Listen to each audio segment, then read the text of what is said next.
Do you have high-interest credit card debt wreaking havoc on your monthly budget? Are you concerned about the cost of medical emergencies or sudden car repairs? If you've answered yes to any of these questions, you may want to join the over 500,000 people who have experienced the convenience of personal loans through Avant. Avant offers a fast and convenient online application process. For a limited time, Avant will give my listeners a $50 Amazon.com gift card after you are approved and make your first loan payment on time. To check your loan options, go to avantoffer.com and enter my promo code 100. That's AVANT offer.com to take your first step towards obtaining a personal loan. Credit cards are made by WebBank. Equal housing lender. Rates and terms are based on credit history. Amazon is not a sponsor of this promotion. Other restrictions apply. See website for details. It's like if someone was like, Eli, you do the prayer, I would have been like, hey God, what's going on? You done watching the rapes? Happy birthday. When's your birthday? We never talk about your birthday. Please stop killing babies. Love, Eli. Love? Yeah. Your friend. Cordially yours.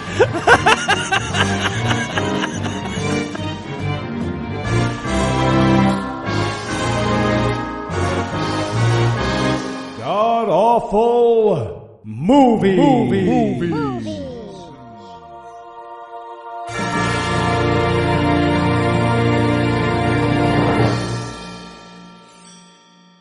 Welcome back to the GAM010, where each week we sample another selection from Christian cinema in an effort to make the concept of mortality a little more appealing. I'm your host, Noah Lugeons, and with me as always is the ever so slightly still jet-lagged Eli Bosnick. Eli, good of you to join me, sir. I'm not sure what time it is, but I'm glad to be wherever what time it is. All right. And unfortunately, Heath is not going to be able to join us this week. Family emergency called him away at the last minute. He's certainly hoping to be back in the saddle next week. But between now and then, Eli, it's just going to be the two of us. It's kind of romantic this way, actually. Yeah, now that you're thinking of a nice little Halloween episode, two young men lost in the world of Christian cinema. Right, and one of us already disappeared, so it's kind of like this shitty movie that we're going to be watching this week called The Lock-In. All right, now this is a movie that carves out its very own genre somewhere between found footage horror and Justin forgot to turn the camera off. It's the story of a demon-possessed porno magazine, and there's no need for a coordinating conjunction there because it's about a demon-possessed porno magazine. Yes, it is. So tell us, Eli, how bad was this movie? So, you know how you always thought that the acting in the Blair Witch Project was too good? Well then, strap on in, because if you ever thought, man, all this great acting in the Blair Witch Project is distracting me from a shaking camera, then The Lock-In is the movie for you. And if you ever thought, hey, you know what, I like the Blair Witch Project, but a demon witch who hunts down teenagers in the woods is too realistic. Well, good for you, because The Lock-In has an even less likely monster to chase teenagers around. We're assuming there's a monster anyway. Not only is this, in my opinion, the worst movie that we've watched, but this may be the single worst thing that ever happened. To express the misery of this film, you can't compare it to other movies. You have to compare it to, like, Cancer and the creditreport.com jingles. Yeah, exactly. It's too bad to compare to other films. Yeah, this movie makes so little. The scariest thing about this movie is how large the megachurch it's set in is. That's right. The most frightening. My part of this movie was just like, man, this could be a homeless shelter. That's the scariest thing about this film, and the most upsetting. The ideas behind this film are much scarier than the film itself. I have that written so many times, like, holy shit, this space is all devoted to mythology. Now we touched on this a little bit last week in the preview review, but if you wanted to watch this one along with us, you probably failed in that effort, and I apologize, but this thing is never going to see the light of Netflix or anything like that, and I honestly think it fell short of YouTube's minimal quality standards because it's not there either. And you also can't even buy it from the website for this movie. In fact, if it wasn't for the existence of the trailer, you could be forgiven entirely for thinking we just made this fucking thing up. Right, just like, oh man, the guys ran out of movies. Yeah, it's really great. Then there's this scene where a lamp chair, Eli, are you just saying what you saw? No, lamp chair comes out of the bookcase hat. Poster of Sam Harris. There's a poster of Sam Harris. Yes, there's a poster of Sam Harris. Would have made this fucking movie. Honestly, the big question coming into this one, and I don't even know if I can answer it coming out of it, is whether or not this was parody. So what do you think? Was this a really, really bad Christian film, or was this a really bad parody of a really bad Christian film? This is, without question, not a parody. This is a genuine movie that the people made with their full hearts in the hope of getting people off of porn. There's no... If it is, it's Tim and Eric level brilliant. But it's not. It's not. If this is a parody, then the filmmakers of this movie are absolute geniuses, and I want to see everything they make ever again, because it's absolutely brilliant. But it's not. It's not. Everything from the scene to the acting to the characters is brilliant, but it's not, so it's terrifying. Right. Yeah, exactly. It's like trying to figure out, is that a Jackson Pollock or a fucking splattered paint smock? Smock, yeah, exactly. That's what I was looking for. Are we looking at a splatter? Are we looking at a dirty smock, or are we looking at a movie? Oh, you're looking at a smocky-looking movie. All right, well, obviously we're all pretty eager to get this over with, but we're going to take a quick break before we do, and when we come back, people will scream at mildly abnormal stuff a lot. Good afternoon, ladies and gentlemen. I'm Harry Palms from Harry Palms Pornography Emporium with a special deal for you. Because of some crazy shit involving a holy relic and the accursed paw of a monkey, our latest shipment of analog pornography was possessed with demons, making it impossible to sell on the open market. That means a headache for me, but savings for you. Do you still jerk off to magazines like a person who isn't aware of the internet? Are you confident that you can exorcise the demons out of this stuff before you whip your dick out? Or maybe you're just one of them weirdos that pokes shit to your face and likes to dress like you want to fuck a vampire. Who knows? Maybe you guys want to get cursed by a demon while you're beating off. Whatever. If for any reason you're willing to take some of this demonic-infested pornography off my hands, we're selling it at a low, low price, so just come get this shit. That's Harry Palms Pornography Emporium on the corner of 201st Street and Martin Luther King Boulevard. We're right behind the throngs of bitchy old Christian ladies that have nothing better to do than hate on titties. Warning, prolonged use of demonic pornography may lead to headaches, stomachache, convulsions, projectile nausea, owl neck syndrome, violently masturbating with a crucifix while yelling "fuck me Jesus," speaking in dead languages, and chafing. Do not use demonic pornography if you're currently taking nitrates for chest pain or plan on attending a church lock-in. Ask your exorcist if you're healthy enough for demonic pornography. If you can't afford your analog pornography, an internet connection may be able to help. And we're back for a movie that was less interesting to watch than the live security feed at your bank. And for a brief shining moment, it was still possible that this movie was going to be good because it wasn't on yet, but then it was, and it was all downhill from there. I think they blew their budget actually on the title screen. Yeah, I wrote, oh God, we're thanking the families. Oh, yeah, right. So, okay, so they're going for the found footage genre, so it starts off by like, we'd like to thank the families involved in this very real thing that actually happened with a demon-possessed porno magazine in it. I wrote 1 second into this movie and I already call bullshit. Right. Literally the opening titles of this movie and I'm like, I don't buy it. All right, so, and now this is going to be a theme throughout the film, but we open up on a crazy fat dude. The crazy fat dude isn't a theme throughout the film.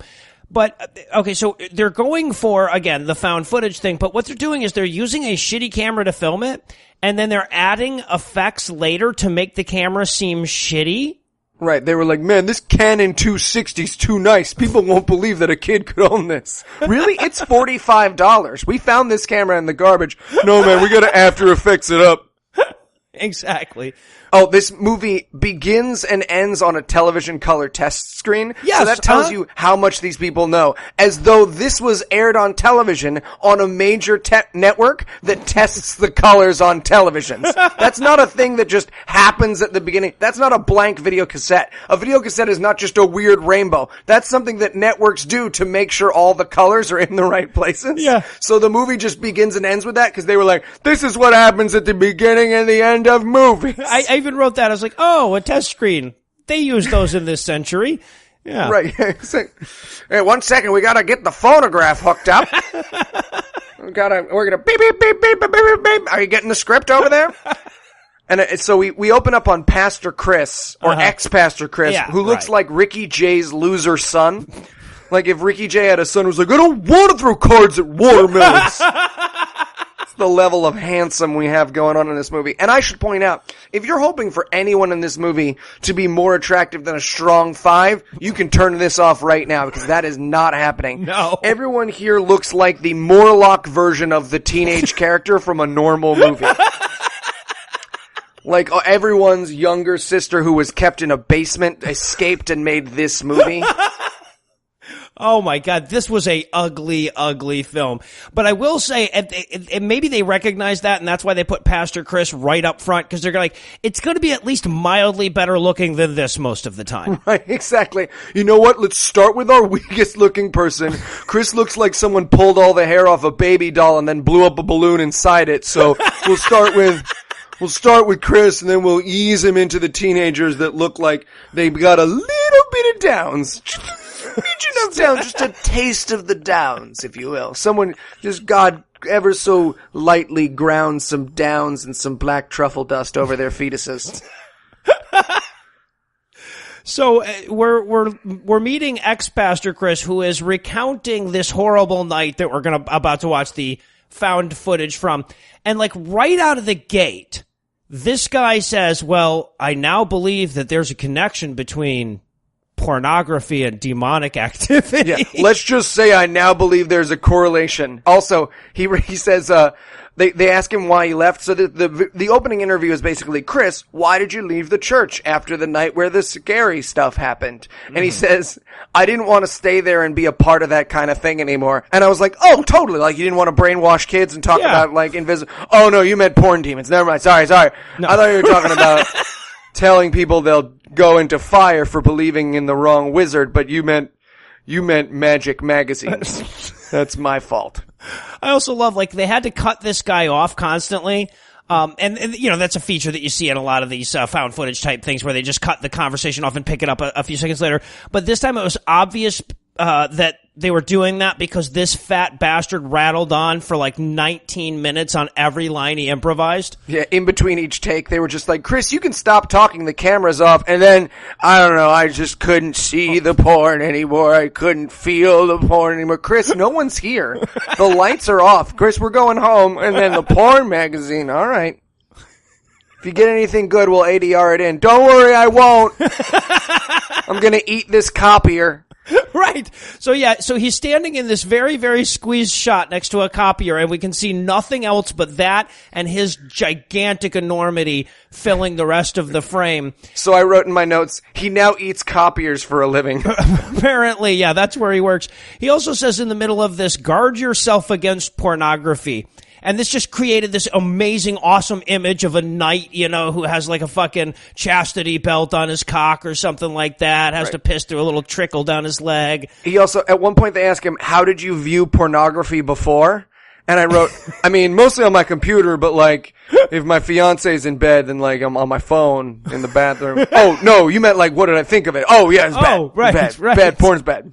I wrote, you'll have plenty of time for pornography when you're living in a van down by the river. And then he has this crazy moment where he says, oh, they brought it in, I don't know, for some kind of last man standing kind of thing. And I was like, what are they going to do with the porn? Hunger Games for it? I don't think they were planning. Whoever is the last one alive at the end of this lock-in gets to keep this issue of Jugs. See, I had a totally different thought with the last man standing, you know, whoever took the longest or something like that. I don't know. That's what we played when we were kids. So now we go off and we meet our hero, I guess, Blake, so Blake, Nick, and Justin are the three kids at the center of this movie. Justin is behind the camera the whole time. You see him like 4 times. Blake is insufferable douchebag. Yeah. To say that he is the least likable character in this movie is like trying to pick your favorite person in the movie Conspiracy. It's like, I don't know that that character didn't want to kill all the Jews. It's hard to, Kenneth Branagh seemed the meanest. I don't know. Yeah, it's like trying to find someone to like in Roman history or something. But yes, he is like from the second he's on screen, you're like, okay, if this was a YouTube video where like a plane crashed into this kid while he was in the middle of talking, I probably still wouldn't be able to make it all the way through to the plane crash or something because this kid is annoying me so fucking much. If this was a YouTube video, this is unquestioningly a slap cam video. There's no question that the other film work of this character, Blake, is to go and slap people and be like, slap cam! Like, this is a Vine star. Blake looks and sounds and behaves like a Vine star. I wrote in my notes, Blake looks like Ashton Kutcher had a son with Downs. That's, if you want to know what Blake, Trisonomy joke number 2, check. Yeah.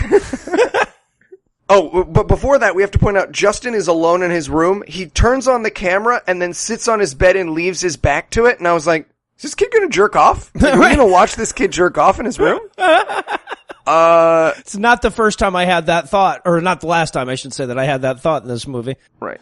So Blake comes to the door, and at first he has to do this monologue about, we're about to go to the church lock-in, and we don't know how exposition works, so we're just going to tell you what the movie's about right up front with me. We're going to find a porn magazine with a demon in it, and that demon's going to scare us, but don't you worry, because the power of Christ compels us. Credits. There you go. Well, God, that would have been every bit as good. No, actually, no.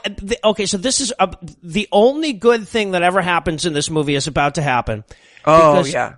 Blake knocks on the door like an asshole, and then we meet Nick's mom. And honestly, if this movie had just stayed on Nick's mom for the rest of the entire fucking movie. 90 minutes of Nick's mom. Nick's mom looks and acts like the chicken lady from the Kids in the Hall sketch. Yes, yeah. And right. Her house is decorated like an Olive Garden waiting room. And she is, to describe this actress's performance is fucking impossible. This actress behaves like her character. Like, if the backstory of this character is right before Blake opened the door, Nick's dad hit the mom in the back of the head with a shovel, all of her behavior would make sense. Cause she seems totally unconnected to reality. No, like, okay, so like occasionally she's just a normal person, then she's screaming at the top of her lungs, and then she's prattling on about the most insane of shit. Yeah, no, I don't know that I could do it justice. Right. I wrote in my notes, ironically, the acting in this movie is far worse than porn. So they could have learned, if they weren't afraid of the porn demons, they would have learned how an actor prepares. Well, I don't know. Yeah. She looks like she's into it. So look like you're into it. Got it. Make eye contact with actors when they are in the room with you. So then they pick up Nick's sister's wedding photo, and he's like, oh, Nick's sister, Blake picks up the photo and he's showing it to the camera. He's like, oh, Nick's sister is so hot, which begs the question, if they jerk off to Nick's sister's wedding photo, does it then become born and then act as a demon portal? Like, does everything you jerk off to there become porn? Is it one of those, like, I can't describe it, but I know it when I see it kind of situations, because then... Right. Because I want you guys to know, I've made a lot of weird stuff, portals for demons then. You should just be aware. Right. I have an All That DVD set that is just all full of demons at this point. And I'm not... So, yeah, and also, by the way, we're going to learn about 47 times here that Nick has a crush on Jessica. Yes. We're going to say that over and over again throughout the first 8-9 minutes of the film. In case you don't get it the first time, Nick has a crush on Jessica.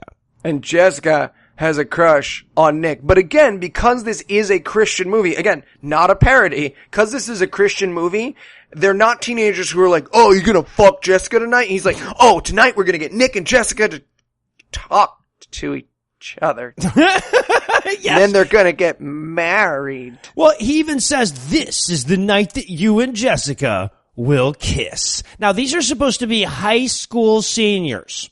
Yeah. On their own video, on their own time. Yeah. So apparently this is what the youth pastor who put this thing together thinks that kids talk about. Yes. Right, exactly. Okay, now it's gonna get a little racy because we're gonna talk about some premarital kissing. I don't know if I'm comfortable with that. All right, Nick's mom, calm down. What's a door? All right. I'm afraid of light. Okay, well, if you could just... Can someone give her pills? I don't take them. I hide them under my tongue. All right. Why is she in the movie? I made all the food. One of your sandwiches has glass in it. But I'm not telling you which one. This is where we meet Nick, and Nick looks like Alvin from the Chipmunks raped Biff from Back to the Future. That's, if you need an image of what this character looks and like. And has bad acne, or was bobbing for French fries right before we met him. Yes, that's pretty much perfect.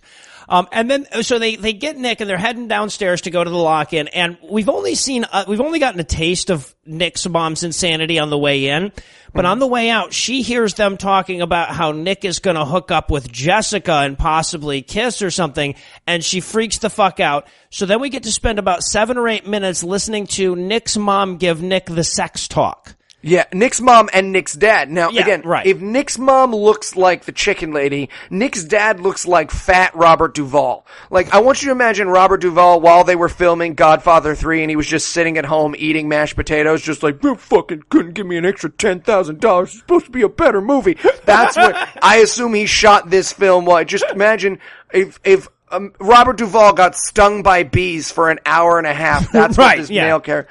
And they have the weirdest, I don't know if it's supposed to be a sex talk or a religion talk, but they have the weirdest talk that anyone's ever had with their child. And it lasts for like 85 minutes. It does. And it's clearly supposed to be funny, sort of, I guess, but they're not making fun of they're not making fun of the message that's being sent, which is keep your dick in your pants and never touch it and be ashamed of yourself every time you have an erection. They're making fun of the way it's being presented. Like, these people don't know how to shame a child's sexuality. Right. If we were writing a movie about crazy Christians and bad Christian parenting, this is the scene we would write. So the mom says, did you pray about this? Mm-hmm. She says, did God introduce you to her? Did God introduce you to her? I don't want you getting anybody pregnant. Don't touch her. At which point I wrote, does she not know how pregnancy works? She has a kid. And then he mentions that they met in math class and she goes, oh, did you solve her problems for her? Yeah. And then when they say they went to a pizza parlor. This is part of, they got pizza. And so she says, front or the back seat? Front seat or the back seat? And I wrote in my notes, that's anal, right? She's asking about anal? Way to go, Mom. I get it. And then the dad comes in and he goes, yeah, we went to Luigi's for some pizza. And literally, this is exactly what happens. I'm not exaggerating or making it up. Noah will back me up. He goes, we went to Luigi's, and he goes, Luigi's, no weenie, no weenie. Which was just fucking insane. And it has nothing to do with anything. They're just like, oh, where'd you go? We went to Luigi's. No weenie, which means no penis? I guess. No penis. Yes. He doesn't have a penis. He shouldn't have a penis. By the way, if you want a character who is aware of how crazy it is, there is a terrified poodle in this scene in the background that reacts the way I do to this. The poodle's like, I don't know why everyone's shouting. This is weird. I have a strange haircut for a dog. If you get your hands on this movie, however, if it ever comes out and you listen to this episode, you get a chance to see this movie, watch the dog in this scene just be morally confused by all the behavior. Dog's just like, I'm gonna go shit in the kitchen. I don't like this. It's fucking insane. None of this conversation makes sense. The mom asks if there will be separate bathrooms for boys and girls. This woman isn't aware how reality works. No. Let alone how, like, sexuality. She's like, will there be doors there? Yeah, Mom, it's a building. What's a roof? So then they get into they jump in the car to leave and everything, and, so yeah, Blake says, hey, Nick, your parents are insane, man. And I'm thinking, no, but not in a funny way, though. Like, they're mentally ill. Like, this poor kid. That's not like hey, Nick, your parents just really gave it to you. It's like, hey, Nick, are you okay? We can take you somewhere. Right, exactly. We can skip this lock-in, man. Your mom didn't seem to know what doors are. I'm worried about them. Nick's parents just have terrible Alzheimer's. Oh, yeah, exactly. And nobody knows because they're too busy with the porn demons, I guess. At which point we turn to Justin and we get the first, bullying Justin scene. Mm-hmm. Where regular. And by the way, if you think we're ever going to address this behavior except to make fun of it, we're not. Where we find out that Justin has a habit of digging through the garbage. Right. Okay. So now going into this, I saw the preview and I saw that they find a porno magazine in the garbage. And I thought to myself, this is the sloppiest way you could possibly set up. They find a porno magazine in the garbage by having them say, hey, Dustin, you need to stop digging through dumpsters like you dig through dumpsters sometimes, you dumpster digger. And as sloppy and heavy-handed as that was, that actually didn't turn out to have anything to do with why they were in a dumpster to find the porno magazine. So I guess they just figured that was something that they're like, we need a quirk for Justin. Yeah. What's a good quirk? He ties animals up and tortures them to death. That's good. That's good. Something like that without, he dresses up like a woman and fucks himself. He digs through dumpsters looking for stuff. There we go. Nailed it. Yeah, got it. Good job. Lunchtime. Let's break for lunch. This is a good writers' meeting. Cause it's fun, and it's never done. He digs through dumpsters. And he has this moment where he goes, I found a kite in there last week, and they're like, what are you doing flying kites? And I'm like, no man, what are you doing digging through the garbage? Right. Kites are fun. They go up in the air. What a joyous time to be had. Why are you digging through the garbage is the question you need to ask your friend, not why are you flying kites? Why are you flying garbage kites? Oh, and then they attribute it to the fact that he's homeschooled. And yeah. I got to watch this with my fiance who was homeschooled, and I turned to her and she goes, no, homeschooled people don't go through the garbage. So I just wanted to check and see if that was like a thing that was part of homeschool. Yeah, I'll tell you what, I was also homeschooled, not for crazy religious reasons like most people are homeschooled. Those people probably go through the garbage. I don't know. The crazy religious homeschooled people, quite possibly. If you're an 18-year-old and you're referring to your grandparents as pop and nana to your friends, you're probably the guy that goes through garbage. So yeah, that was actually probably the most believable thing in the movie, that this guy digs through the garbage. So now they find, they drive by a dumpster. Fucking a bag of wet pizza crusts.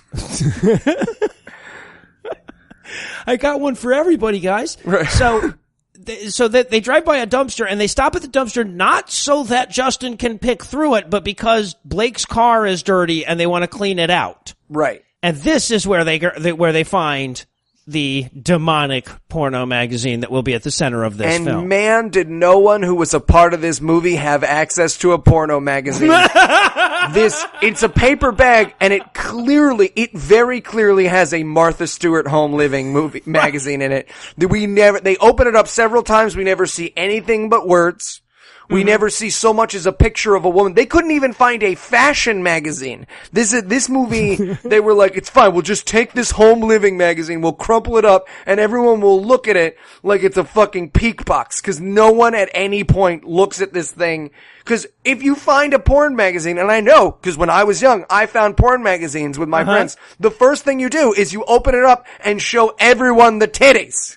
You don't take turns slowly opening it by 3 degrees and being like, yeah, you see those titties in there? No, because the book is closed. Well, there's titties in there. Never do they turn it sideways, open a centerfold, nothing. And by the way, this thing is covered in like a brown paper bag constantly. Like there's there's like construction paper or whatever. Like you remember when you were a kid and you would make, I don't know, maybe you didn't grow up as poor as me, but you'd make the book covers. Yeah, make your own book covers. That's exactly it. Someone made a book cover for this porno.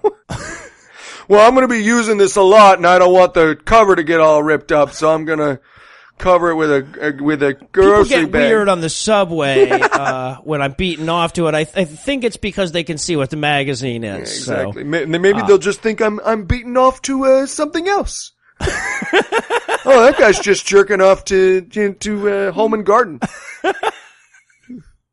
When you're done with that, may I use it? And then they have this moral quandary moment of what to do with the magazine. Should we put it back in the trash? Should we keep it? Beating off to it never seems to come up for some reason. But what ultimately happens is that they sneak it into Nick's backpack without him knowing. Right. That's going to be important later. Very important. So then they drive into the lock-in where they are catcalling boys in the parking lot. Like they're driving in, they roll down the window, they're like, hey man, what's going on? Oh, nice sleeping bag. You gonna sleep in that sleeping bag? All right, bye. It's just again, they were like, we need 90 minutes. Let's do a scene where they catcall people. Apparently. And this is where we meet Jessica and Genesis. Genesis is the fucking other chick's name. Her name is Genesis. Yes. Yeah, exactly. Her little brother Corinthians will show up later in the film, and then Jesus. So Jessica and Genesis, who are both hard fives, solid I fives. think you're being generous. This is why these kids are finding Dumpsto Porno magazines. The hot girl in this film, you're like, ugh. I mean, I don't want to look at the movie now because she's on it. Yeah. And apparently complimenting her sleeping bag is the way to her heart because that's the way they go. Right. This was such bizarre because it's like and we see this in a lot of Christian movies, but never quite this bad, where they have to have the characters flirting. Right. But you can't refer to sex and you can't refer to like anything that movies or life or love or anything. Exactly. So they're just like, you're wearing hat. Right. Basically. I am wearing hat. Marriage now? That's about it. Yeah. But this is when Fat Pastor Chris shows back up in the film, and I was a happy man. Right, yeah, exactly. Now, Pastor Chris gives the weirdest introductory to a lock-in speech you've ever... I don't know about you. You ever go to a lock-in? Yeah. A lock-in, they go, hey guys, keep it safe. It's gonna be fun. It's gonna be a good time. We're gonna play some games. Here are the activities for the night. Don't fuck each other. That was it. At the very end, they said, hey, don't fuck each other. We all fucked each other anyways, but they said don't fuck each other. But it was at the end. Mostly what you talked about was the activities and where to eat and the fun. 99% of this speech is do not fuck each other. The first thing he points out is, we have security cameras with night vision in this church. What? We have government security at this church. You know the White House, the cameras they have? Yeah, same ones here. It's like a $75 million system. They might as well have said, we have the lasers from Entrapment here. Just, you guys are wondering, we got the Mission Impossible 2 room downstairs. Tom Cruise has to lower himself through the ceiling. That was Mission Impossible so he says, 1. Big Brother is always watching. He also says that the internet will text me if you look at anything inappropriate. Yeah. Mm-hmm. They have that, too. He also promises fun and excitement, and I'm looking at this guy and I'm saying to myself, there is no way that guy has ever considered anything fun and exciting that did not involve a D20. Right. This is also when he tells them that nothing but side hugs. Yeah. And that guys have a red box, girls have a blue box, don't make a purple box. What? No, okay, it took me a second, but I get this because vaginas are boxes, and when you hit them hard enough, you bruise them, I guess, and they turn purple. So he's saying be gentle. Yeah, I wrote in my note, this is extreme kink that I have not heard of. Some kind of box play. I'm into it. I'm just saying, I'm into it. Also, the pastor gives a little prayer at the end of this thing. And two things I wanted to point out about the prayer. First of all, Blake is taking God as seriously as I do. The entire time during the prayer, Blake is going, yeah, Jesus. And then also, the pastor actually fucks up the prayer. You know, he actually like stumbles and has to go back. And they didn't retake that. Nothing in this movie was retaken, and nothing that was taken was not used. There is nothing on the cutting room floor. There is no question that at the end of this movie, the filmmakers looked at each other and they were like, I don't know why everyone says making movies is so hard. We got every shot in one take. We literally just put the tape into iMovie, and that's the film. I don't know. Seems pretty easy to me. They shot it in order. All we need to do is put this After Effects face onto this kid, and the movie is over. Get some bear sounds in there, and we're ready to go. Yeah, and not only that, but he has a very buddy prayer. He's like, okay, Lord, keep up the good work in there. You're doing great. I've always loved you. Go Broncos. Go Broncos. All right, come on. Like, what the fuck is this? Is this a church? It's like if someone was like, Eli, you do the prayer. I would have been like, hey, God, what's going on? You done watching the rapes? Happy birthday. When's your birthday? We never talk about your birthday. Please stop killing babies. Love, Eli. Love? Your friend, cordially yours. Best Eli. From the desk, written, dictated but not read, Eli Bosnick.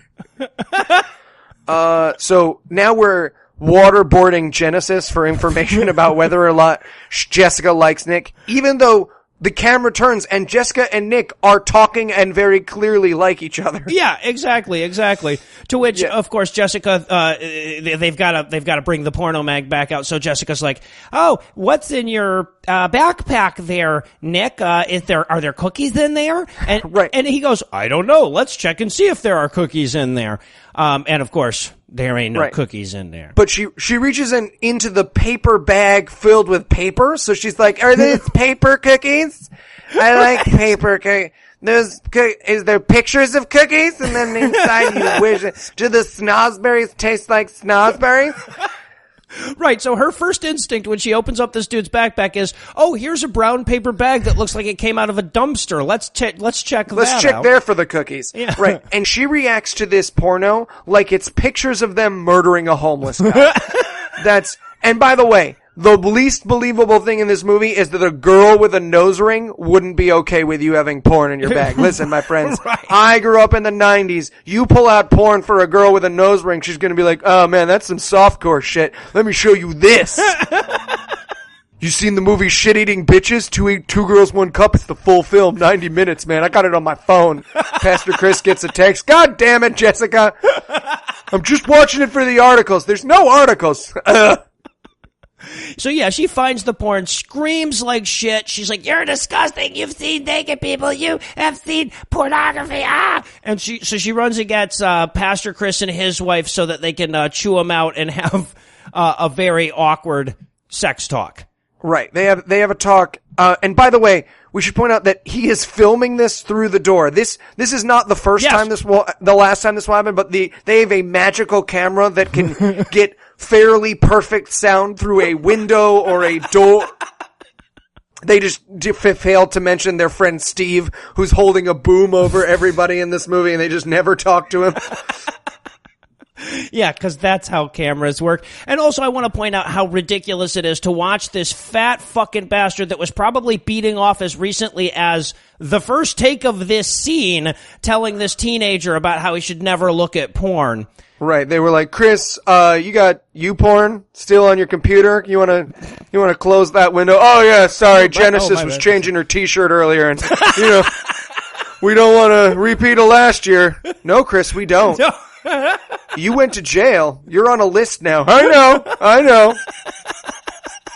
Live, you learn, you get. Jesus forgives me, and that's all that matters. All right, well. Apparently. Yeah. And also, so at this point, he looks up and sees that Justin is filming, like very clearly standing right in front of him, filming in the window. And Blake goes, "Oh shit, they saw." So then they make him come in and let him keep filming as they chastise, or as he continues to chastise him. Right. "We're not going to tell anybody about this, but we are going to let your friend film it." Right, exactly. Also, Justin's, they're like, "Where did it come from?" "Oh, we found it in a dumpster." And the pastor turns to Justin and goes, "Justin, were you dumpster diving again?" So apparently this is something that everyone knows about. Right. Everyone knows that Justin goes through the dumpster and does not care. No. Everyone's just like, "Yeah, no, it's old J-Dog going through the dumpster again. Can't help it. Found a squirrel last week. Kept trying to eat it. Anyways, that's not my job. My job is, do you believe in Jesus?" Right. Also, we can't glaze over this line here. At one point, Pastor Chris says to Nick, he's like, "When you were looking through that magazine, did it occur to you that could be my daughter?" And Nick goes, "Well, it wasn't." And he goes, "Well, not this time." Those are the actual lines in the movie. Yeah, I wrote, Does Pastor Chris's daughter do porn? Where's that Clearly. backstory? Yeah, I want to exactly. see the backstory where Chris's daughter is Alexis Texas, and he's just keeping up a competitive branding thing. He's like, "Oh, I can't help but notice, but my daughter's not in this one, man. You got a problem with her stuff? Sasha's been working really hard lately, man, She's got her own website." Well, and also he's like, "Oh, and would you just go and watch my wife take a shower?" And I'm like, that these girls are aware the cameraman's there, right? They get permission and stuff. They might think that, I wrote in my notes, they might think that porno is an accident. Like that people just get walked in on fucking and some guy's like, "Oh fuck, take pictures. And they're like, "Well, it is what it is. I guess we're ending up in Hustler magazine now." Apparently. So their solution, now that they have this porno magazine, is that they're going to burn it. They're going to burn it. They're going to take it out in the parking lot and set it afire so that even the ashes will not be able to be reconstituted to see tits in the future. Only you can prevent forest fires, people, because they go out to the parking lot by the dumpster. Yes. To burn it. But before they do, they have another buddy prayer with God, where he's like, God, we love you just for who you are. You had me at hello, God. You complete me, God. It's just the weirdest. Again, this guy this is the prayer I would give. I would just be like, God damn, what do people say? 10 things I hate about you, God. You let kids die. No, wait, I'm supposed to say nice stuff. So then the devil Chris, the pastor, has trouble lighting the actual magazine. Yeah. And in my head, I was like, oh, the devil makes the kitchen lighter not work. Apparently. Great is his power! I should point out, too, that they're in the middle of what looks like tornadic wind activity, too. So it didn't occur to anybody that, like, hey, maybe we should wait for the wind to calm down before we do the lighter scene. And, of course, they didn't retake it or anything like that. So we get to watch Pastor Chris try 96 times to light this goddamn thing on fire before he does. And then they apologize, and he goes, well, it's not me you have to apologize to. It's, you know. And I wrote in my notes, who do they have to apologize to? The porno? For wasting it? For setting it afire? I think it's the Space Wizard Man. Oh, I get it. I'm sorry. And then we go back into the church where, once again, we will take advantage of the hearing through walls powers of Justin's camera while we eavesdrop on a private conversation between Jessica and Rachel. And I just want to point out, that's illegal. You know. Yeah. But not only is it illegal, but we don't know who Rachel is. Jessica's just on the phone, and she's having an outline moralizing conversation where she's like, I don't know what to do about this. I thought he was a nice guy, and I want so badly for Rachel on the other end of the phone to be like, I mean, I don't know. That's really none of your business. Everyone jerks off. You know that, don't you?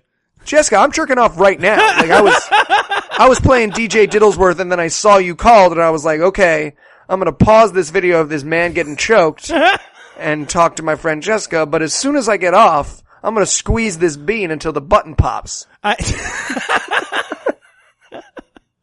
I loved the line, too. She says, I just reached into his bag to get some Oreos, and I'm sure the friend is sitting at home thinking, I don't know that euphemism.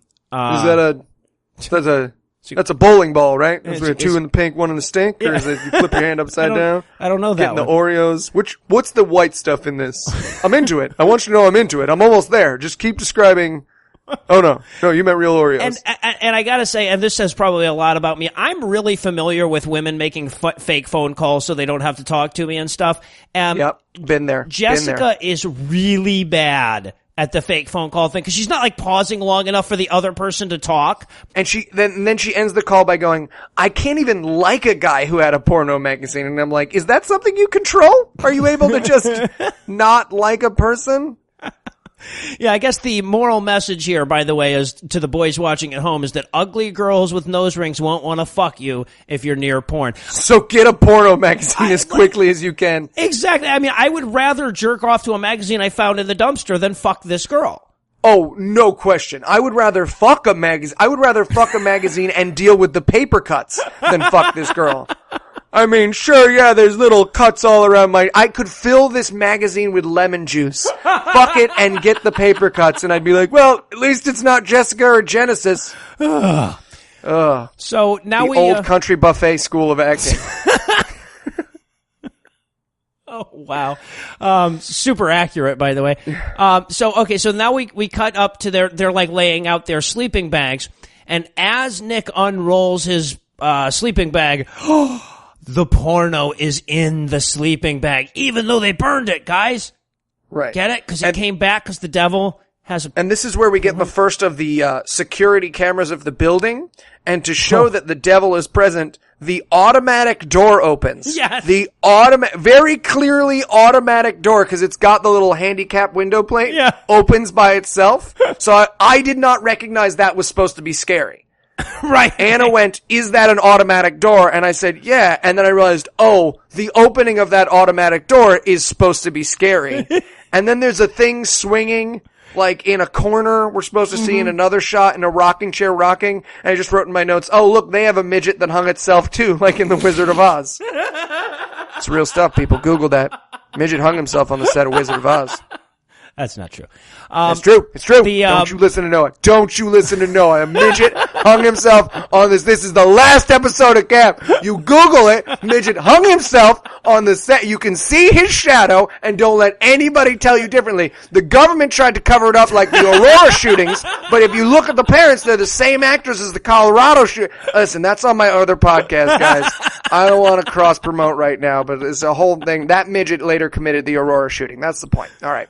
I got you. So, by the way, I want to point out that in order for us to believe, okay, so we're getting this security shot that is apparently following an invisible devil whose first thought is, I'm in a church. Where's a good rocking chair? Yeah, but I need to sit down. Well, we don't know that this devil is morbid. This devil has very, very weird plans. Yeah. This devil's game plan throughout this night seems to be, I don't know, I'll lock all the doors and this is the Chris Christie of devils in my mind. He's like, I'll lock all the doors and I'll make bear sounds and then have a nice sit in a chair. I'll steal their camera at one point. I don't know. I didn't think this through. Oh, I'm gonna get in trouble. I'll fill up the tub. What? I would imagine that all the other demons were making fun of him after this night. Like, dude, is that all you could come up with? Oh, good job, Brian. Really great. Oh, fill up the tub. Oh, no, Brian, don't fill up the tub. Guys, it was my first chance. What was I supposed to do? I made everyone disappear. That was pretty cool. We all know that you had Alan do that for you, but I was my idea. Teamwork. So, Brian the Loser Demon. Where's his movie? Oh, shit. Yeah, it's on Kickstarter, folks. Help us out. Right. So then we get this awkward series of shots where the guys are trying to throw away the demonic porno, and their first thought is, let's go outside and throw it in the dumpster, where it worked so well last time, but the pastor's wife won't let them out because it's a lock-in. They're not allowed to go out even to their car. And I wrote down, Justin left his insulin out there. You know the rules, guys. Right, exactly. Sorry, Justin, you're just gonna have to die. A lock-in. It's a lock-in. It's not a let everyone let out. What do? We let Justin out for his insulin, and then what? That girl had an asthma attack earlier. She's dead in the corner. You didn't see me breaking the rules for her. Now go play some laser tag, you crazy kids. Right, and so now, once they're thwarted with this, their next idea is, hey, there's a trash can on the second floor somewhere. They pass 11 trash cans on their way, and as they do, like the hallways they're walking through, I had to write down in my notes, do they go to church in a Zelda dungeon? Right, exactly. There's like leaves on the walls at one point, and yeah. We're going to come back to this, but there are certain hallways of this church that are lit by porno lights. Yes. Just like light pink and light blue lighting. It's very weird.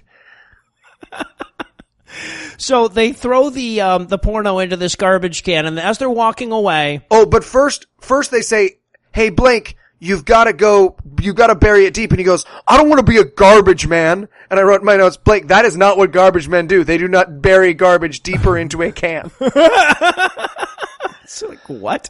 And again, another great euphemism that made me wonder if it was a parody when they said you have to bury it deep. But then, as they're walking away, the garbage can growls at them and leaps away from the wall or something.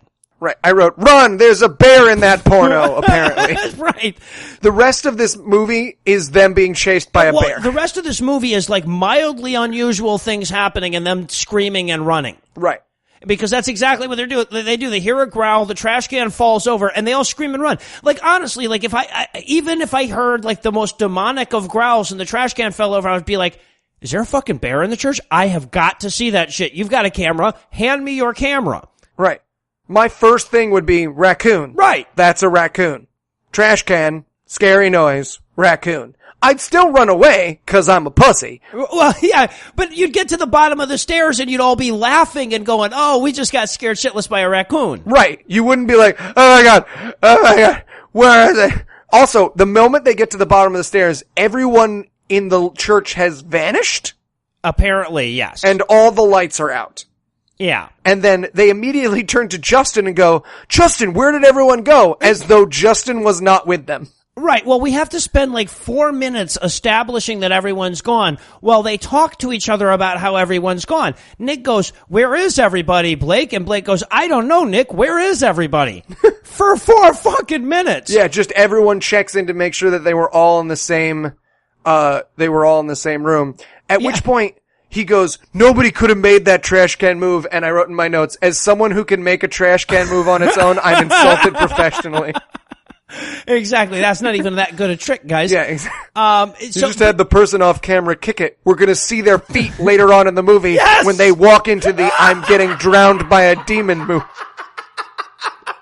I could. Oh, Jesus. Yeah, we'll get there. We'll get to it. But so, okay, and again, their reaction when they come back downstairs, they've left the group, they've gone upstairs, there was a raccoon or something, they come back downstairs, everybody's gone. Their instinct is not, well, guys, this is a really big church. Let's check to see if they're in the basement or the kitchen or the sanctuary or the other fucking room or the weird demon summoning room that we're going to see the kid in later. They don't, or Pastor Chris's office or any of these. This is like a 9-story fucking huge goddamn building. But their immediate instinct is, oh, they must have been demonically removed from the building. Kidnapped. They must have been kidnapped. Yes. Well, that one comes up too. They've been noiselessly, silently kidnapped, and all the lights went off.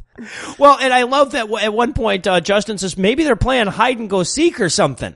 Right. Which, again, as stupid as that is for a high school senior to say about a bunch of other high school seniors, it's way more likely than any of the demonic scenarios that they're proposing. But, you know. Right. And I don't know about you, but if I was 18 and I came downstairs at a lock-in and everyone was gone, I would have been like, cool.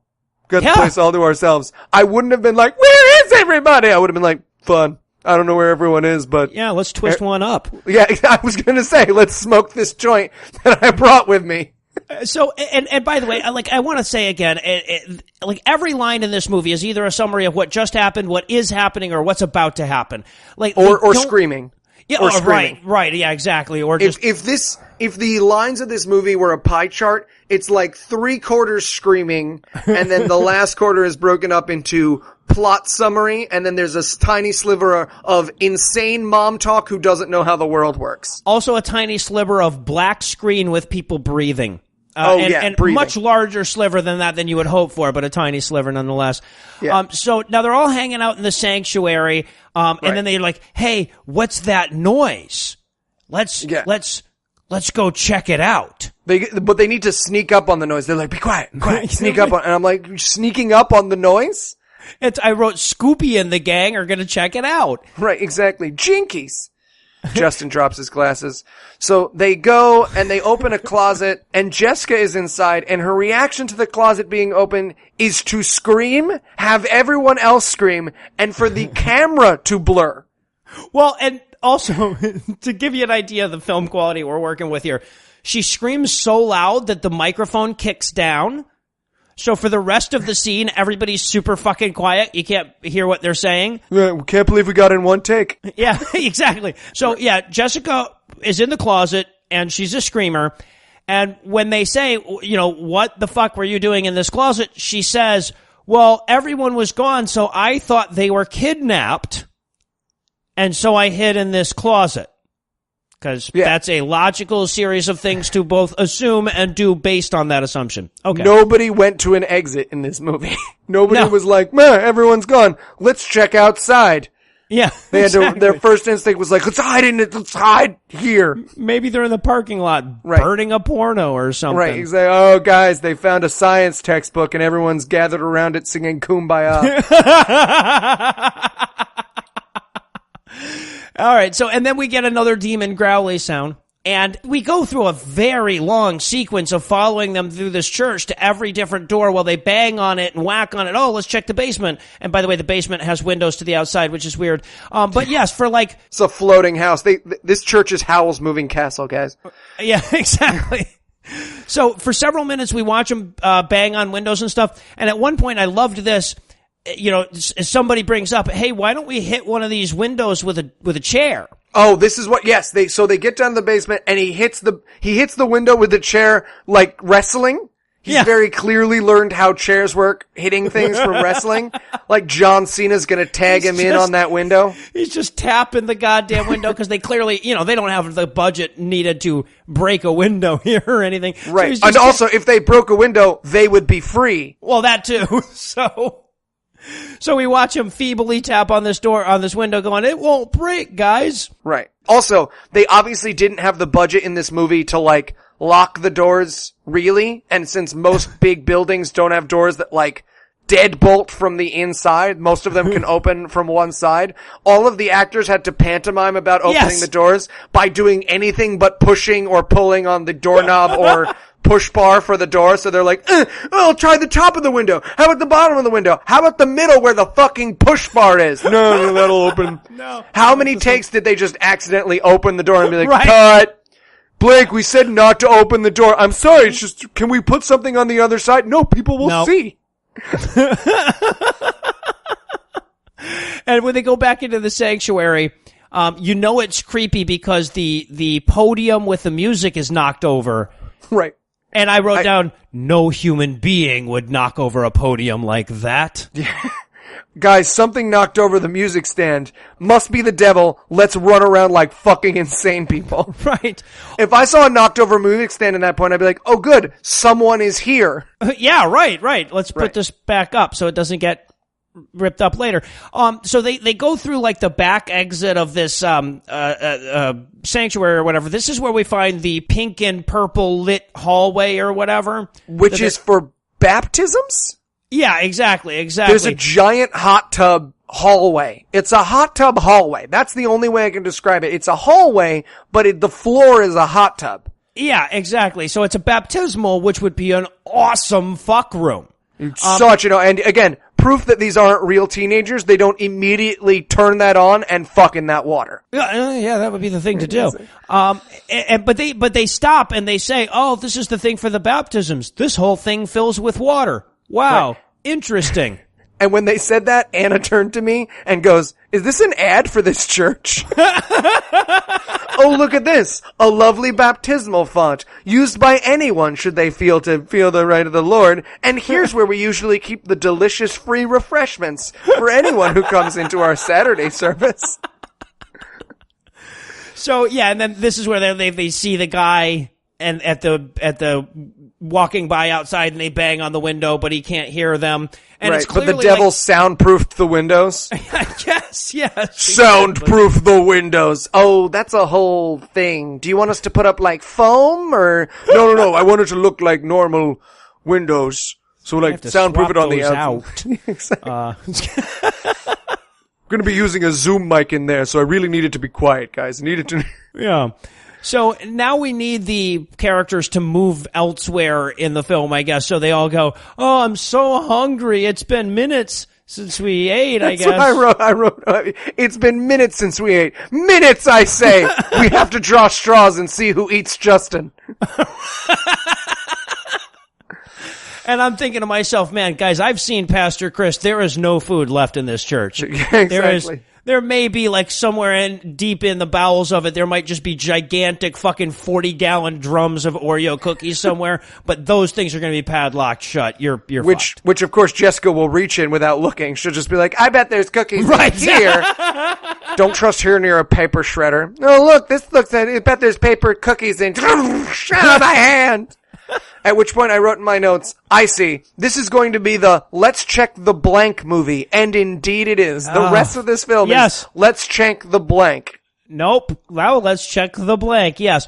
All right. So now we're in the kitchen and we get a phenomenal version of what Eli was talking about them not actually being able to lock the doors because apparently the fridge won't open and none of the cupboards will open.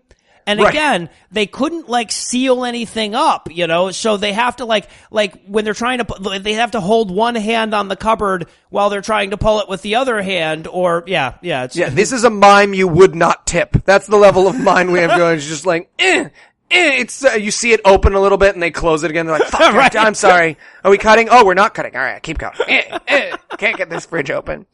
At which point we have the let's talk about porn talk. And this is my favorite scene in the movie. All right. So think the USS Indianapolis scene in Jaws. Yes. Except instead of sharks, we're talking about porn. Yes, exactly. 1,100 sperm went into that gym sock that night, but only 316 came out. It is exactly that. So it starts with, so they're all yelling at Blake for bringing the porn magazine in the first place. Mm-hmm. And so Jessica says that porn magazines destroyed her family. Her dad couldn't let go of porn. And in my head, like, he got eaten by porn magazines, like The Birds, but it was copies of Jugs and Tits magazine. Right. Big black ass magazine just latches onto his dad's face, and he's like, "Oh, we are so putting the prequel on Kickstarter. Holy shit!" Oh yeah, come on, people, let's make that movie happen. She goes, "Do you have any respect for women?" And I thought, they're Christians, so no, they're obligated. Have you read Timothy? Yeah, exactly. Also, what a weird moment when she's like, don't you have any respect for women? You're supposed to marry me and then rape me. You're not supposed to look at people who got paid to do what they want with their bodies. That's... No, hell no. What happened? I forgot. A porn killed my paw. Right, exactly. But then Blake needs to one-up his story by saying that his dad, it didn't destroy his family. His dad just left him a box of porn. That was it. His dad skipped out on him. And left him a box of porn. Which, I want to see that conversation between Blake's dad and mom. So, you're leaving us and our child? Yep, I've got to go, but here, give this to Blake when he comes of age. This is just a bunch of porn. Yeah. Yeah, give it to him. This is what I want him to have. So I don't want him beating off the lingerie magazines like I did. Come on. Yeah, exactly. And then Nick shares his "My childhood was destroyed by porn" story. And then Justin, we get a rare window into Justin's fucked up life because apparently his grandpa his pop caught him watching porn on his laptop and then took the laptop outside and ran over it several times. Right. And again, this is now the third Christian movie where a Christian's reaction to porn on a computer is to destroy the computer. The third film in which this is a technique employed, and no one goes, hey man, you can just not watch porn on that thing. Every time, someone's like, nope, gotta kill it with a bat. I'm glad he just didn't stab out his eyes like fucking Oedipus. Right. Nope, your eyes saw the porn, no way to get that out of there. Gish! Here, use Nan's brooches. And then, of course, something rattles somewhere off screen, so everyone screams repeatedly. Right. The window, like, moves so... I mean, they might as well just have the person's hand in shot, like, shaking the window, and everyone's like, demons! And Jessica stays, by the way. Everyone runs, but Jessica stays. Just curled up in the corner there because, well, you know, what are you gonna do? So I guess we'll just leave her there like all the heroes of this movie chose to, at least for a couple of minutes while we take a much-deserved break. But before we do, let me give Act 3 the hard sell here. Will porn's family-destroying massacre continue? Will we spend yet more extremely long periods of this movie watching these characters walk down the same hallways again? Will any single moment in this movie be sane? Find out the answers to these questions and more when we return for Act 3 of The Lock-In. As bad as this movie was, its single redeeming quality might just have made watching it worthwhile. And that element, of course, is the character of Nick's mom. With gems of dialogue like, will there be a boys' and a girls' bathroom? And what's a lock-in? We couldn't help but wonder what it might have been like to have her present in other films. So without further ado, we'd like to present Nick's mom in film history. The Godfather. Michael, is it true? Don't ask me about my business, Kate. Is it true? All right, this one time, I'll let you ask me about my fares. Is it true? No. What's a hat? I'm sorry, what? What's a hat? Will there be hats there? Where? You're confusing me now. I don't... Sometimes I hide inside a deer and wait for Christmas. Gone with the Wind. Frankly, my dear, I don't give a damn. Don't walk out that door. What's a door? Have you prayed about this? Don't touch me, you'll get me pregnant, Nikki! Fuck, Jesus, okay, I'm going to leave. Let go of my arm. I have the right to be a bear! And finally, another Christian film. God's Not Dead. I'm sorry, Professor, I can't do that. I'm a Christian. Niggy! You need to see with your nose in case your face go blue blouse sing song Dario! You have terrible dementia. I'm made of poop worms!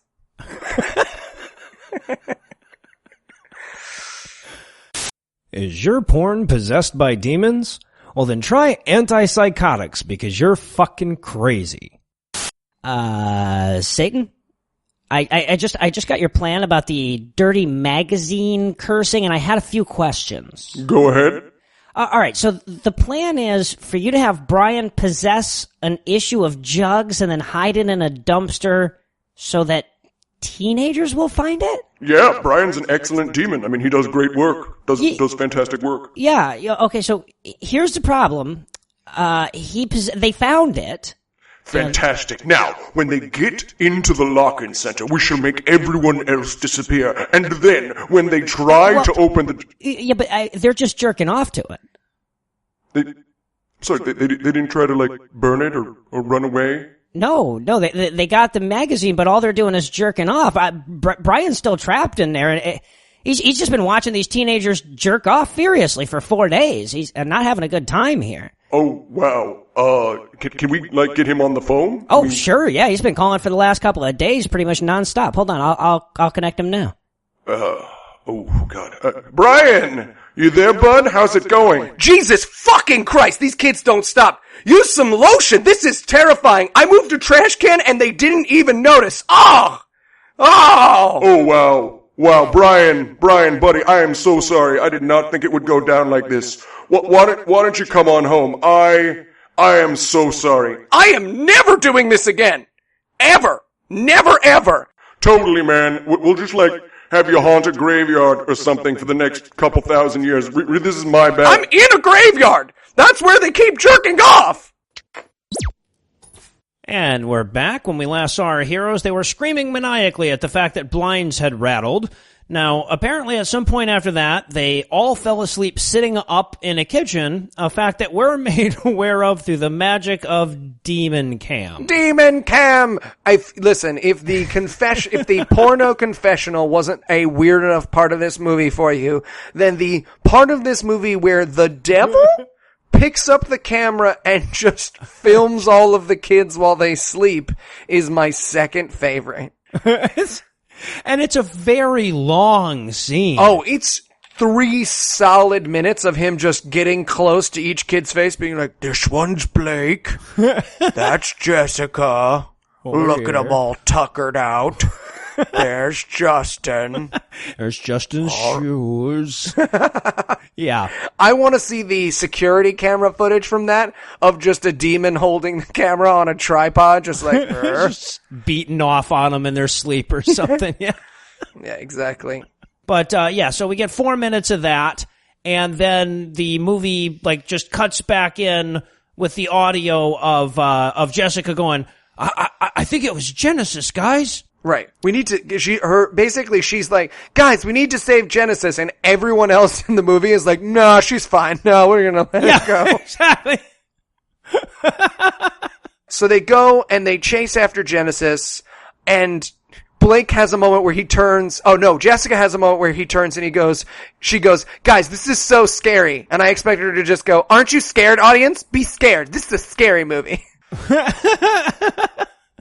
Right, and then we get this very weird moment where, like, something's going on, but they didn't put the camera in the right spot for us to know exactly. And I think we were supposed to. I mean, I think we're supposed to see what's going on. I think they're acting something out, but it's just slightly off camera. So all we see is that there's a door and Jessica's screaming and everyone's freaking out. Yeah. And then we never see Jessica again. No. So yeah, Jessica gets eaten by a door. I guess. Now, so they run and they hide in this closet now that Jessica's gone, and they turn the camera off but leave the audio on or whatever. So, like, literally for about 45 seconds, we look at a black screen while these kids are breathing. Right. I wrote in my notes, nice, black screen. I'm going to imagine a better movie on top of it. That would help. And now we're moving towards the money shot of the film. Yeah. So they decide against their better judgment to go and see if they can save Jessica from the door or whatever. So they come out of the closet and they're trying their damnedest to set up something, something's creepy. And so like Blake says, "Hey, what's that?" And the camera pans in and it's a ball sitting on the ground. And I'm like, okay, nothing could be in less need of explanation. It's a ball. There's like a kids area right around here. I'm unimpressed. But apparently the characters in this movie need to know where the fuck that ball came from. Yeah, exactly. Also, it's weird because I feel like, I forget what the movie is. There's a great horror movie where they use a ball really scarily, and I can't remember where the ball bounces down the stairs and he throws it in the water and then the ball bounces down the stairs. Yeah, again. right. I feel like they saw that movie and they were like, you know what's scary? Balls. Like they didn't realize that it was about the ball coming down the stairs. They were just like, no man, people freak out at balls, man. People hate children's toys. So they wander off and they go into this room, which by the way, I don't know what the fuck. I mean, I don't know churches that well. I can't even imagine what this room is used for if it's not summoning demons. Cause there's just all kind of weird shit on the floor, like actors' marks and shit and weird symbolism. Right. Pentagrams and fucking hopscotch boards. Yeah, exactly. So there's this kid sitting on the floor and they go over and they touch him and they turn and the kid literally does that scare cam face thing that like, try this puzzle, see if you can solve the maze. And then it's like, it's a scary lady's face. That's literally what happens to this kid's face.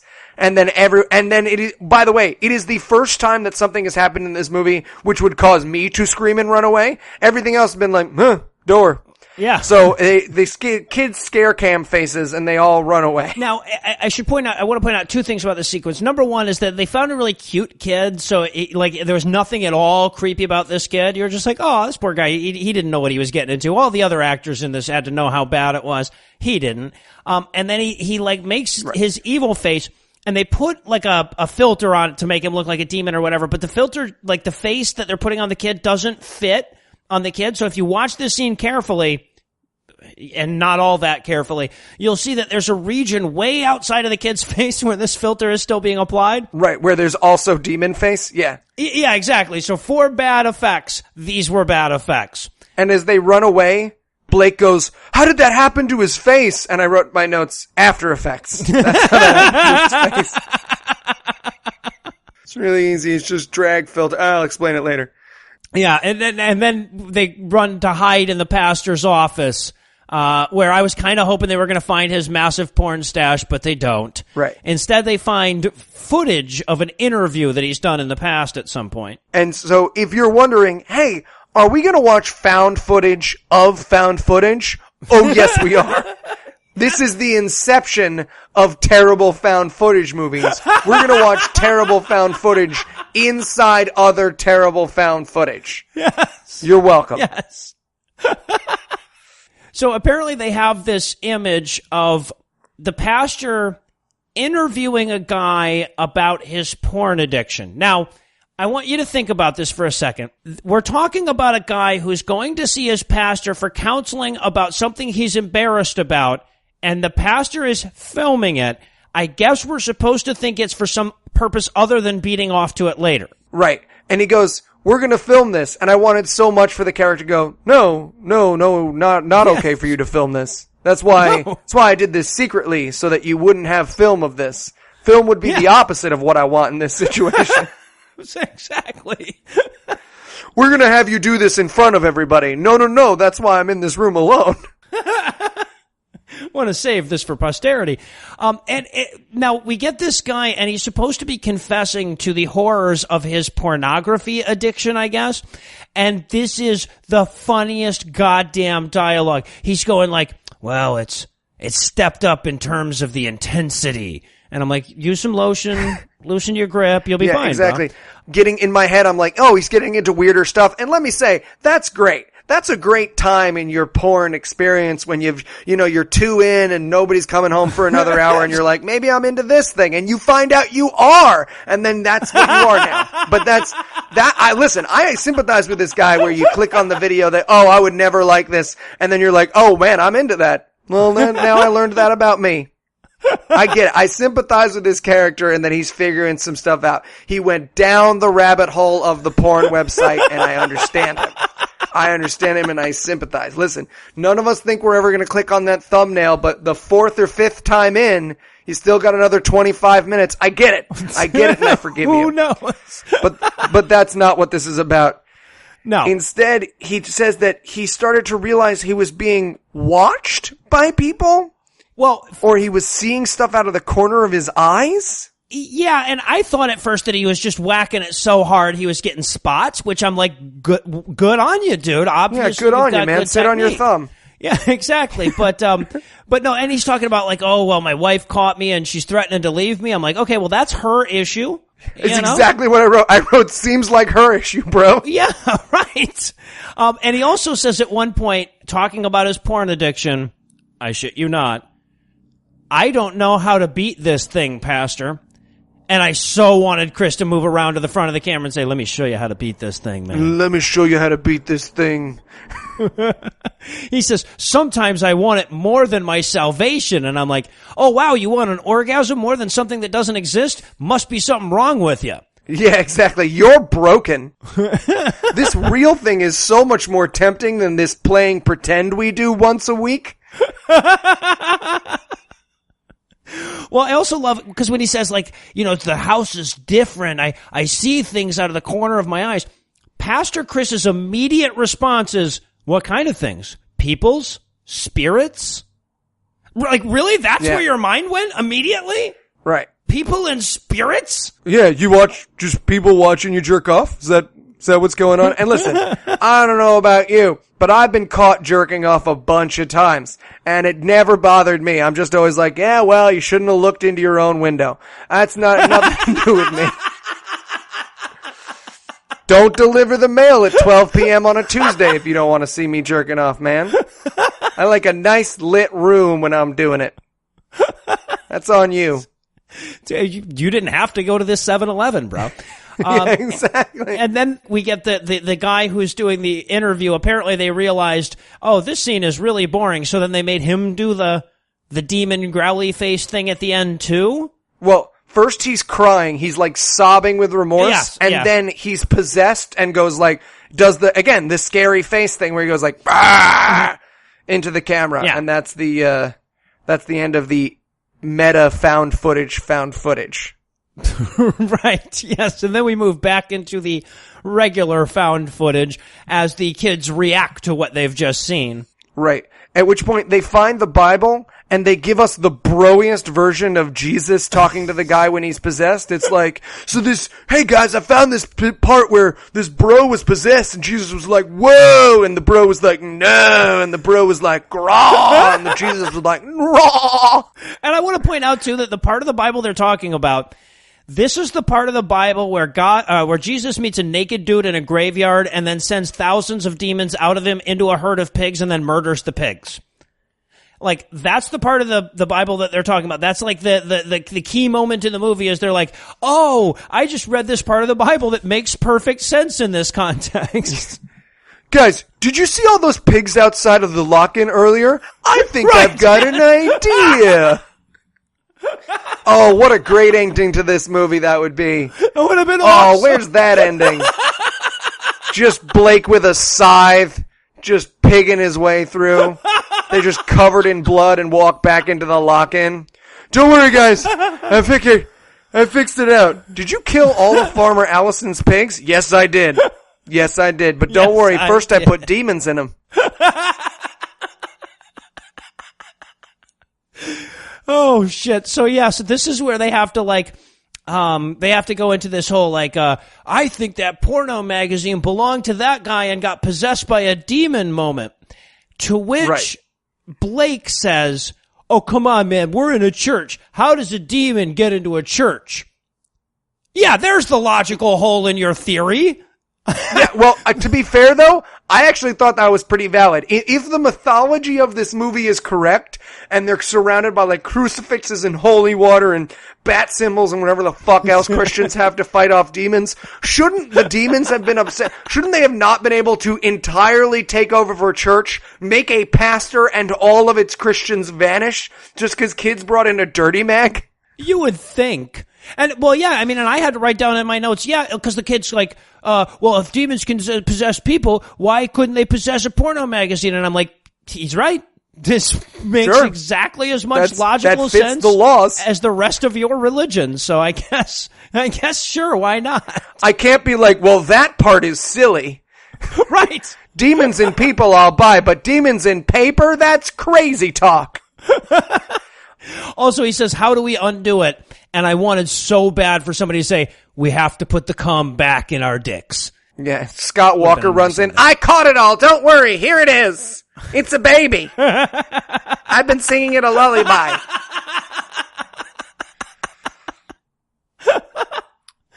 And then, of course, they hear a noise, and like in every other moment in this movie, when they hear a noise, they have to go check it out. Right. And this time, it's even more innocuous, because it's like, what's that sound? It sounds like running water. Let's go check it out. Like, what could be more normal than hearing running water in a building? Right, exactly. Or in running water, not just running water in a building, running water in the place where there's water. Right. Well, yeah, exactly. So the demon to freak people out turned on the tub. Let's not, just for a second, let's reflect. The thing that freaks them out at this point in the movie is that the demon turned on the tub.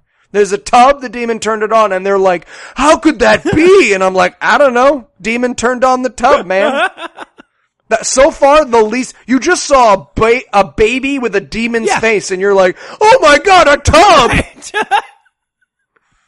So they move back to the sexy baptismal and find out that it's turned on. They don't do anything about it. They don't turn it off. They don't say, hey, I guess somebody probably turned this on. I wonder if there's somebody around here. They just walk by and go, that's so weird. The water is turned on. That thing is a quarter turned like it would be if you wanted to turn it on. Weird. So weird. Why do we need this scene? We don't. Oh, who the fuck knows? Because later on, water. But anyways. Yes, yeah. So now we cut to the craziest part of this movie. Again, this movie's been fun. This is the craziest. They are now drunk Apparently. or high. Yes. Right? Because they're acting drunk. Uh-huh.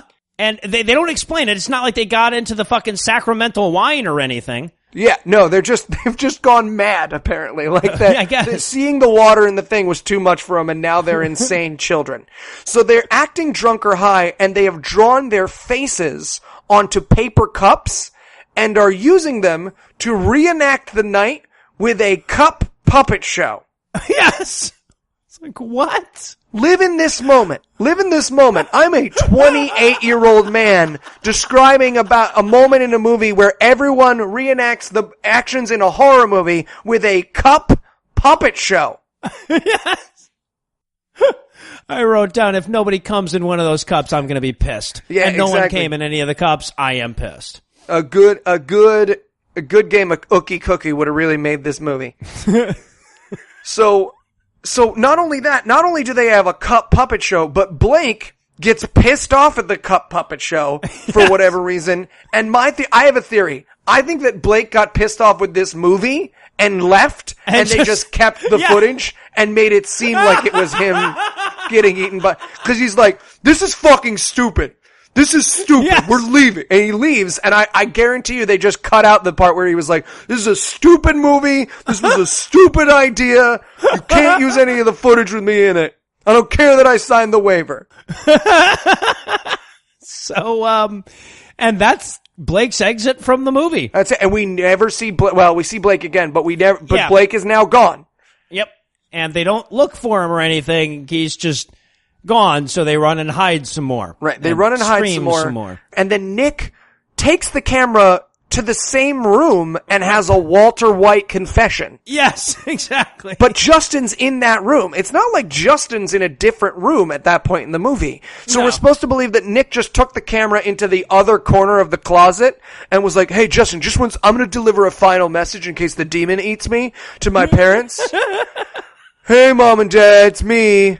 I see porn every day. And then he says into the camera, he goes, if anyone sees this, please take this as an example. And I said, yeah, use this movie as an example. That's like people using Blair Witch Project as an excuse not to go hiking. Right. He goes, don't mess around with this stuff. It's not harmless. And then I wrote, unless demons can't possess titty magazines, in which case it's definitely harmless.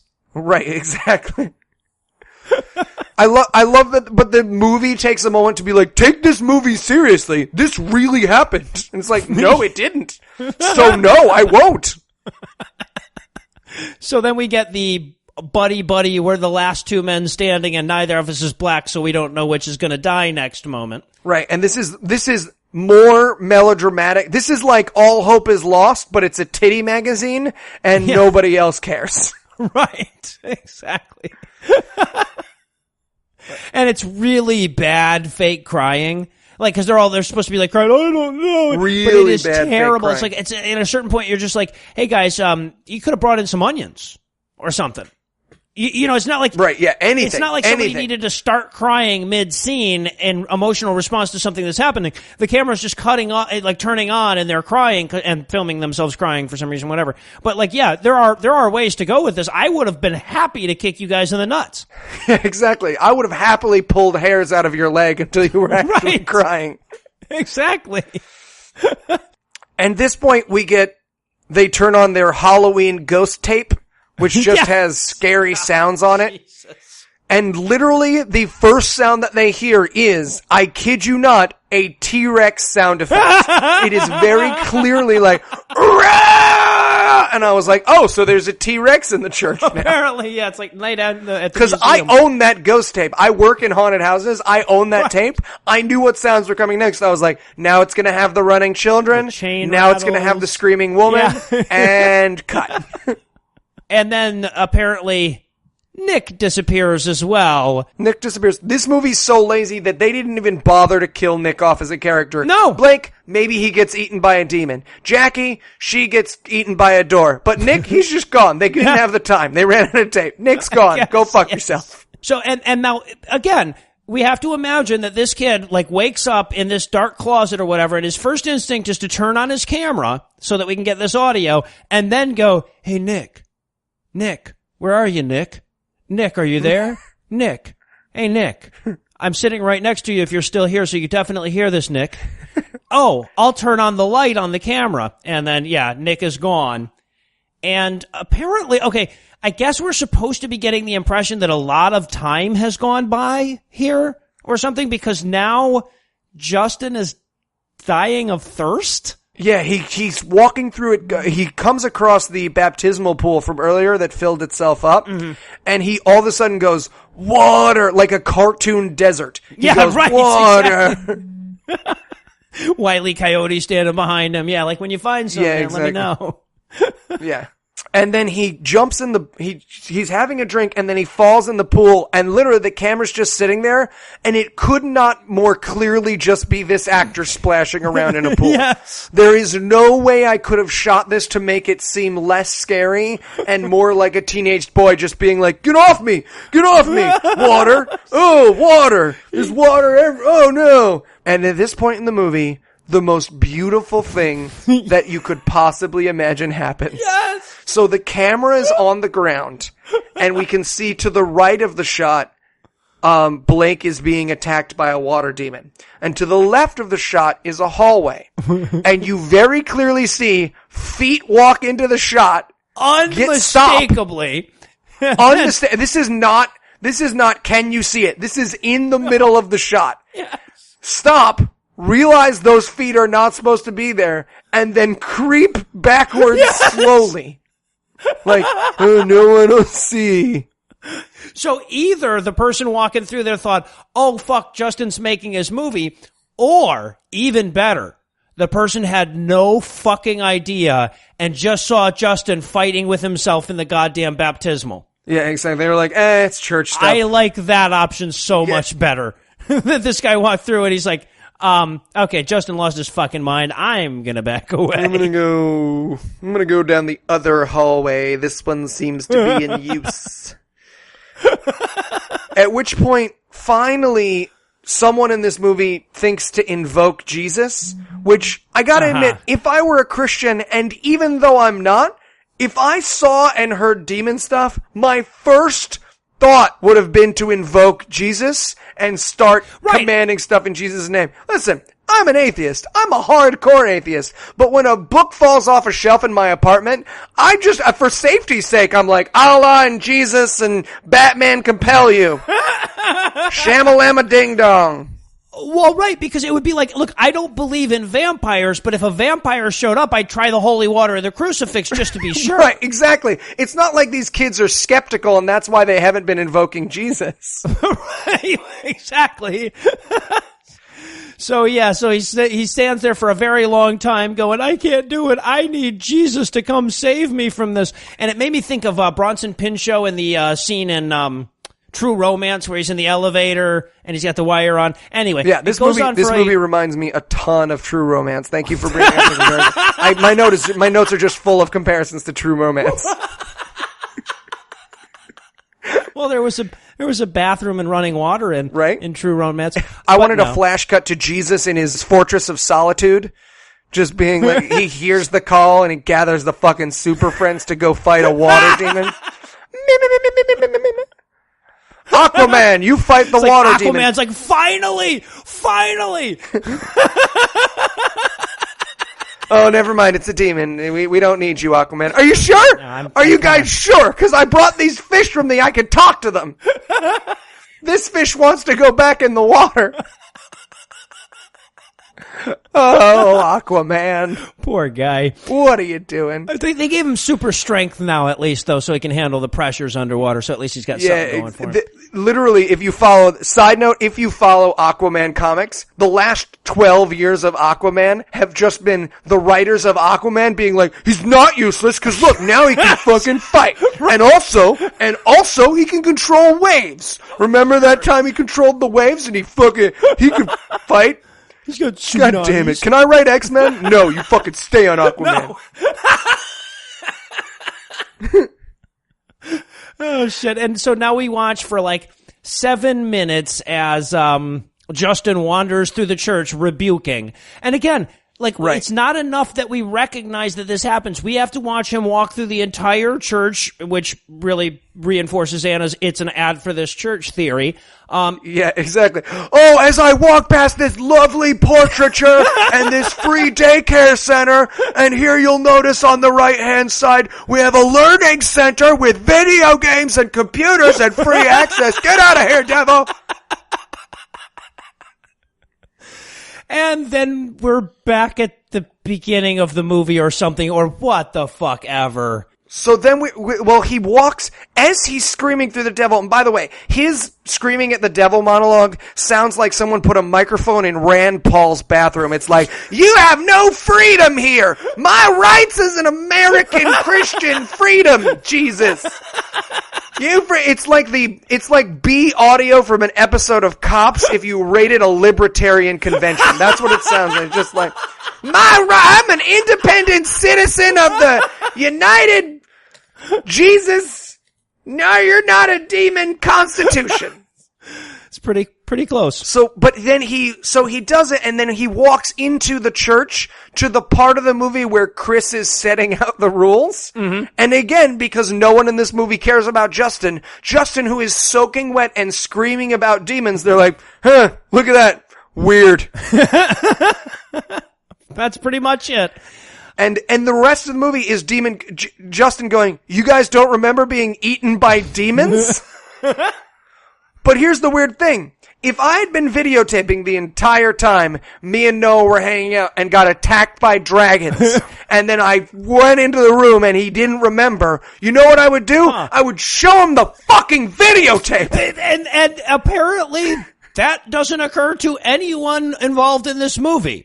That we're supposed to be watching this video, right? So we know that the stuff that happened is supposed to have shown up on the fucking video, but no, he instead stands there for the longest time going, you guys don't remember this part of the movie? Well, what about this part of the movie? And sort of just reenacting the whole damn thing in Memory Palace. Exactly. And the first thing he does to try and jog their memory is not the demon child. No. It's the puppet show. You guys don't remember the thing with the cups? I thought we really I'm like, oh yeah, that's what stuck with you? The cups? Not the child whose face stretched? Not when a devil presented itself through a child's eyes? The puppet show? And they're trying to so now that we're back in the car, they're driving home, and Nick is trying to calm Justin down, and he says, and I quote, believe me when I say, take it easy. Yep. Take it easy. How could you not believe that? That's not even a statement where that's an option. Yeah, believe me when I say take it easy, and also sip a Capri Sun, man. Sip a Capri Sun. It's sippy time. Sippy time. I can't stand the pouch. Guys, I used to just cut it open with a scissor and pour it into a glass. They still haven't figured this. Yeah, exactly. That's what I did. That's what baby Eli did. He just cut open the pouch and poured it into a glass. That's the way to go. So, yeah, Justin apparently doesn't remember that he was holding a camera this whole time. So he gets out of the car, he goes home, and he sets the camera down and then just walks out of the room. And for long enough that we actually kind of wonder if he's coming back. I wrote in my notes, something's going to happen, right? Oh, God, he left the camera on and we're going to be here forever. We're just going to watch Justin live his life now. I'm Woody from Toy Story. I just have to watch Justin live the rest of his life. But instead, no, he shows back up with a trash bag to throw away his massive analog porn stash. It is massive. It is also not porn. It is very clearly, I paused it, it is very clearly a Vogue magazine and, as I mentioned earlier, a Martha Stewart Living. Oh, really? Yep, you can see very clearly Martha, the word Martha. Why was he jerking off to Martha Stewart Living? Because she's a sexy, sexy bitch. His thing is insider trading, guys. Don't judge him. I so wanted, though, because he's supposed to be throwing away all his pornos. I so wanted him to start pulling out, butt plugs and inflatables and a Sibian with a fucking pole start motor. Right, exactly. A fleshlight with fangs. Yeah. Damn, Justin. Yeah. But unfortunately, you find some weird shit in the trash. Yeah, exactly. I can see why they threw it away, though. And then we just watch his room for a very long moment after he throws it away. And then he turns the camera off so he can beat off, I guess. Yeah. Now, and by the way, worth noting, there are no credits in this movie, and that didn't surprise me at all. I'm not surprised that no one wanted their name associated with this thing. I just assumed because no one made this movie. I assumed they didn't have anyone who they could credit this movie to. But see, now this is what I was wondering at the end of it, okay? I was thinking to myself, what if, this all really happened? And this is all real found footage.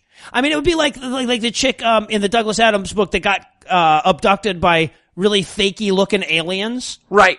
Can you imagine if there really was this porn demon and they really had no, we have video footage of the whole fucking thing, guy. Who's in that rocking chair?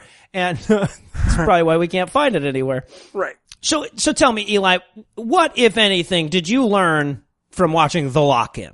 Well, I learned a couple of things, and they're really valuable. The first is that if you're watching porn, you're probably watching Chris's daughter.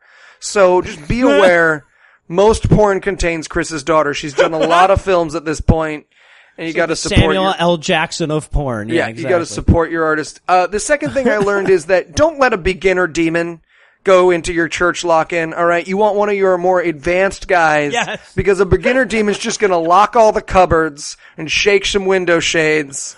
And then the minute someone says Jesus' name, just run away and set time back in. You need a nice, high-quality demon. Obviously. And finally, to avoid the how many stars question, I ask you, how bad would the demonic curse on your porn have to be before you would choose to watch this movie instead? Now, you kind of have to know my internet history for this one, but the curse would have to be for all the stuff in my porn to happen to me. And then I would watch this movie, and I would watch this movie several times, guys. You do not want to see my internet history. I need help. This is a cry for help. This whole podcast, I've been building up to this moment. I get some deep web shit going on. Some deep, the Tor network spits it out. I try to look for it on the Tor network and they're like, get out of here. Gross. You need help. See a doctor. Oh, it could be worse. I was beaten off to this movie. And, well, that's going to do it for our review of The Lock-In. That isn't going to do it for the episode just yet because we still need to get y'all fired up about next week. So, Eli, tell us, what's on deck? Redeemed. Which is apparently the story of a platonic affair? Yeah, so according to the trailer, this is a movie, it's a family drama about a guy who runs a internet security firm? and or something. I don't know. Everyone's just hitting keyboards like 1980s hackers. Yes. But he runs and then he has an affair by liking another woman. Now, according to the preview, and I could be wrong, maybe he actually fucks someone, which would be sort of a real plot, but according to the preview, he just wants to fuck another woman, and that is the conflict of this movie. Yeah, twice in the preview, the Jesus line about if you look at a woman with lust, you've already committed an affair with her, shows up twice, which I guess they think means something other than you might as well fuck her. Right. You might have, more importantly, you might as well have fucked her. Right. Like, everyone in this movie is reacting to him liking another woman like he fucked another woman. This is like this is like a normal movie about affairs, except nothing happened. Yeah. That's what it seems to be setting up. Yeah, but it seems to be a movie about the gigolo husband from Married with Children wanting to fuck a Brazilian chick more than he wants to fuck his wife, which, I mean, I saw the woman playing his wife and the woman playing the Brazilian chick, and, like, we all do. So, apparently, I've also committed an affair with that Brazilian chick. Right. The alternate title for this film is Who Could Blame You? Right, exactly. And with all that to look forward to, we'll bring episode 10 to a merciful close. Once again, a huge thanks to all the Patreon donors that help make the show go. If you'd like to count yourself among their ranks, you can make a per-episode donation at patreon.com/godawful and thereby earn early access to an extended version of every episode. You can also help us a ton by leaving us a 5-star review on iTunes and by sharing the show on all your various social media platforms. And if you enjoyed the show, be sure to check out our sibling shows, The Scathing Atheist and The Skeptocrat, available on iTunes, Stitcher, and wherever else podcasts live. If you have questions, comments, or cinematic suggestions, you can email godawfulmovies@gmail.com. All the music used in this episode was written and performed by Ryan Slotnick of Evil Giraffes on Mars and was used with permission. If you like what you hear more by following the links on the show notes to this episode. Thanks again for giving us a chunk of your life this week. For Eli Bosnick, I'm Noah Lugeons, promising to work hard to earn another chunk next week. Until then, we'll leave you with a guy from Brooklyn telling you to fuck yourself. Fuck you, you motherfucking cocksucking fuck you. Welcome to Mafia, a new podcast telling stories of America's criminal underworld. Gotti assumed the position of head of the Gambino family. And using the name Donnie Brasco, I was able to infiltrate the Bonanno crime family in New York City. Bugsy Siegel is an American mob legend. One man changed the whole texture and landscape of crime in America. Listen to Mafia every Wednesday on Apple Podcasts or wherever you get your favorite shows.